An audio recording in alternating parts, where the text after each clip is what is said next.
Olá pessoal, tudo bem? Eu sou o Rodrigo Petroni, escritor, filósofo, seja bem-vindo aqui ao canal. Eu falei para vocês um pouco num primeiro vídeo sobre um livro que eu acabei de publicar, que é Por que o Futuro Será uma Era dos Meios. Esse pequeno livro ele trata de duas questões bastante grandes, que em primeira delas é o Antropoceno, que é uma nova época da Terra, que diz respeito à alteração da Terra como um todo, por conta do impacto humano, sobre a Terra, sobre as formas de vida de modo geral, sobre o clima, a mutação climática, etc. E um segundo ponto que seria as soluções e possibilidades para isso, que diz respeito àquilo que eu tenho chamado de Mesoceno, a partir do grego mesons, que é uma teoria dos meios, de tentar entender em que momento nós estamos dessa mudança da Terra, chamada Antropoceno, e quais as soluções possíveis, os encaminhamentos possíveis dos próprios humanos, dos sapiens, para que ele possa vencer esses obstáculos, alterar algumas linhas, alguns caminhos que ele tomou até aqui, para que nós possamos ter aí uma vida próspera, e muito produtiva e positiva e potente, ainda por muitos milênios e séculos e até mesmo milhões de anos, Então nós estamos nessa encruzilhada. No primeiro vídeo eu falei um pouco do que é o Antropoceno. Agora eu vou falar um pouco mais para vocês dessa encruzilhada que nós nos encontramos. Então, assim, recuperando um pouco mais, como eu disse, o Antropoceno não é um problema apenas concernente a cientistas, não é algo que esteja sendo debatido apenas dentro de laboratório, embora seja um momento, uma época da Terra que demanda uma ciência totalmente interdisciplinar ou até mesmo transdisciplinar para que a gente possa compreender todos os efeitos e todas as alterações que têm ocorrido com os seres vivos, com a totalidade das espécies dos seres vivos, com os seres vegetais, animais, com os oceanos e com a civilização humana, também sobre todos os seus aspectos, econômico, psicológico, social, e também a questão técnica que envolve a sociedade humana e o Homo sapiens, que é o criador dessa civilização. Então, essa é a grandeza do momento em que nós nos encontramos, essa alteração muito grande, e eu quero agora, então, aprofundar um pouco mais as contradições, as contradições inerentes a esse momento que nós nos encontramos e o porquê o Sapiens produziu esse efeito, esse impacto negativo na Terra, em todo o sistema da Terra, em todos os seres vivos, que essa é a hipótese do chamado Antropoceno. A primeira questão que vem aí, para a gente entender esses impasses, a primeira dela é chamado antropocentrismo. Então, existem muitos tipos ou visões de mundo possíveis, Existem as religiões arcaicas, as religiões antigas, as mitologias, os mitos orientais, africanos, indígenas, sumério-acadianos, egípcios, asiáticos. Todos os mitos e todas as narrativas, eles são narrativas acerca do mundo, da Terra, da vida e dos humanos. Porém, acontece algo, que os especialistas e os filósofos têm se debruçado muito sobre isso, que começa a ocorrer principalmente a partir das chamadas religiões abraâmicas, cristianismo, islamismo e judaísmo, essas três, começa a ocorrer uma dominação de um tipo de mito, que é um mito que coloca o ser humano no centro da existência do universo. Então, as religiões abraâmicas, por mais distintas que elas sejam, cristianismo, islamismo e judaísmo, as três, elas, de uma certa maneira, elas colocam o ser humano no centro da criação. Tanto que quando a gente vai falar sobre a criação divina, nós dizemos que nós somos feitos à imagem e semelhança de Deus. Apenas o humano. Todos os demais seres, todas as demais formas de vida, todas as formas naturais, todos os inorgânicos, o espaço, as estrelas, o sol, tudo que existe foi feito de modo indireto. Por analogia, apenas o humano foi feito de modo direto, pela participação da substância divina diretamente na alma humana. Então, essa mitologia, que começou lá na Antiguidade, na Europa, na Mesopotâmia, e que depois começa a se desenvolver e a dominar e a ser as religiões mais influentes do mundo, essas religiões começam a desenvolver essa visão majoritária, que é a visão de que o humano está no centro da criação e todo o resto é periférico, todo o resto é ao redor, e tudo isso está submetido ao humano. Não nos esqueçamos que lá na Bíblia, no Velho Testamento, o ser humano surge e é dado a ele, né, domesticar os animais, e é dado a ele o poder da linguagem para que ele batize e ele nomeie as coisas tal como elas são. Então esse poder centralizador do humano, né, isso não é uma crítica estrita ou direta às chamadas religiões abraâmicas, mas é uma compreensão que nós precisamos ter como pano de fundo. Isso quer dizer o quê? Que essas religiões elas começaram a se tornar dominantes e então a mitologia, o mito do humano como sendo um ser à parte da natureza, toda a natureza é um resto, né? Ou seja, tudo que existe é natureza, na natureza é geral, é generalizado, e o humano é um ser à parte. E todos os seres que existem, eles existem meio que perifericamente em torno do humano, que foi centralizado por Deus e existe como um pequeno Deus ali, né, da criação, né, e de tudo que foi criado. Isso que é o mito que nós chamamos o mito do antropocentrismo, ou seja, da noção de que o humano é o centro de tudo.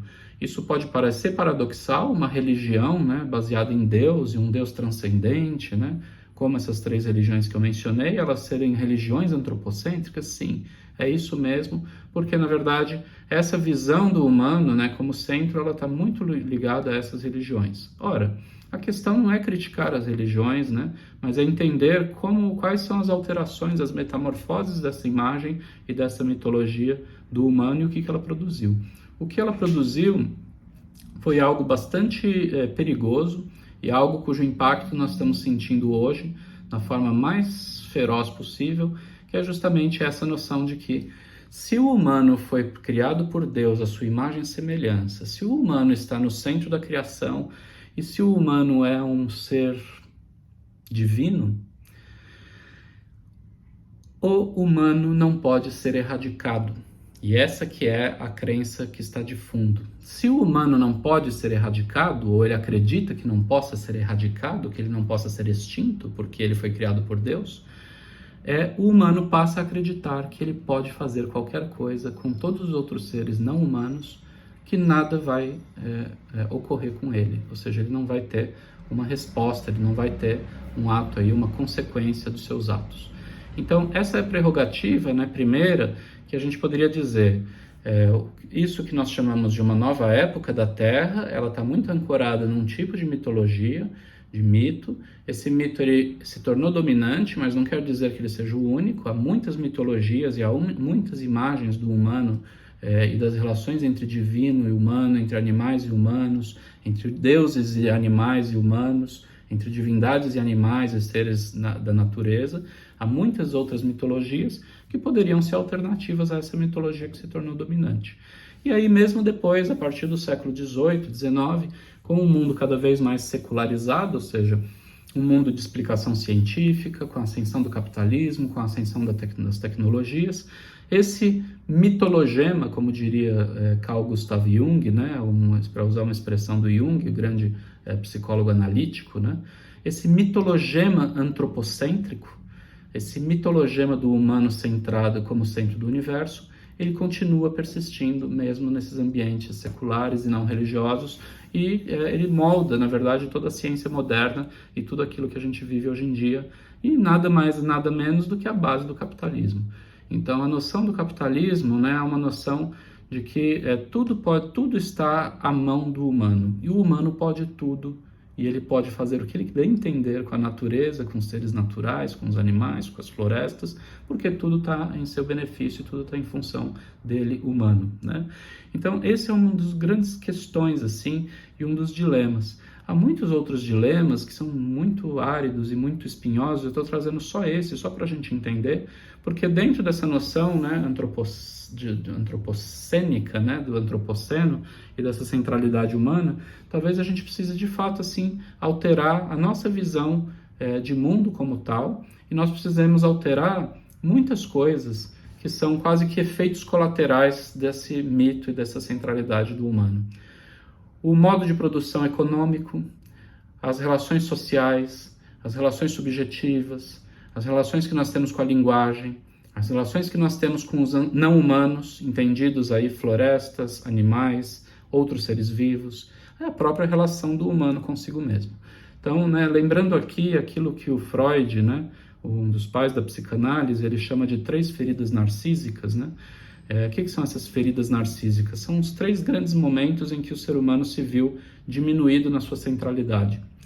O primeiro deles é com a Revolução de Copérnico, quando Copérnico tira a Terra do centro do sistema, né? E diz que, na verdade, é a Terra que gira em torno do Sol e não o contrário. Então, a ferida narcísica, qual é? Aí, o humano acreditava que ele fosse o centro do sistema, e ele está na Terra, e tudo foi criado por Deus, a Terra está ali estável, o humano é o centro do sistema, a Terra é o centro do sistema, e tudo ali está tranquilo, está domesticado e bastante tranquilo, né? Tranquilamente organizado para satisfazer essa necessidade narcísica humana. Esse é o primeiro golpe. O segundo golpe vem com Darwin, né? Charles Darwin, o criador da teoria da evolução, quando Darwin demonstra, né, a partir de evidências empíricas, que o humano ele não é um animal especial. O humano, na verdade, ele está dentro de uma grande escala evolutiva da vida na Terra e que o humano não tem a vida, né, a origem, a Terra não tem 10 mil anos, como que era a Bíblia, mas tem sim milhares, milhões e talvez bilhões de anos. Toda a história da geologia, toda a história dos seres vivos. Então, a segunda ferida narcísica é quando o humano percebe que ele tampouco é o centro da natureza. E a terceira ferida narcísica para Freud seria a própria psicanálise. Ou seja, quando o humano ele percebe que ele, a partir das pulsões e dos mecanismos inconscientes, o humano não é mais o centro sequer de si mesmo. Ou seja, as atitudes e as ações racionais, elas não estão mais nos guiando, nunca nos guiaram totalmente, e é preciso então compreender essa outra camada que Freud chama de inconsciente, dos dispositivos libidinais, das pulsões, para que a gente entenda melhor como nós somos, o que nós somos e quais são os nossos comportamentos. Então eu estou dando esse exemplo apenas porque talvez ainda precise haver uma quarta ferida narcísica. A quarta ferida narcísica talvez seja o abandono, a dissolução total do antropocentrismo, né?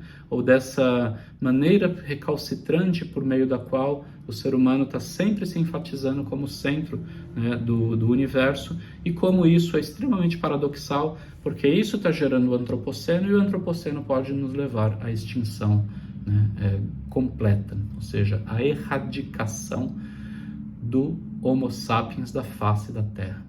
Mas isso eu vou analisar um pouco melhor num terceiro vídeo, né? E aí a gente aprofunda um pouco mais também as saídas e as soluções, porque eu não gosto apenas de ver pontos negativos e impasses e problemas, eu gosto também de apontar para linhas de fuga, como diz o filósofo Gilles Deleuze, e futuros possíveis que aumentem cada vez mais a potência da vida, né? E é isso. Então eu te vejo no próximo vídeo. Até mais.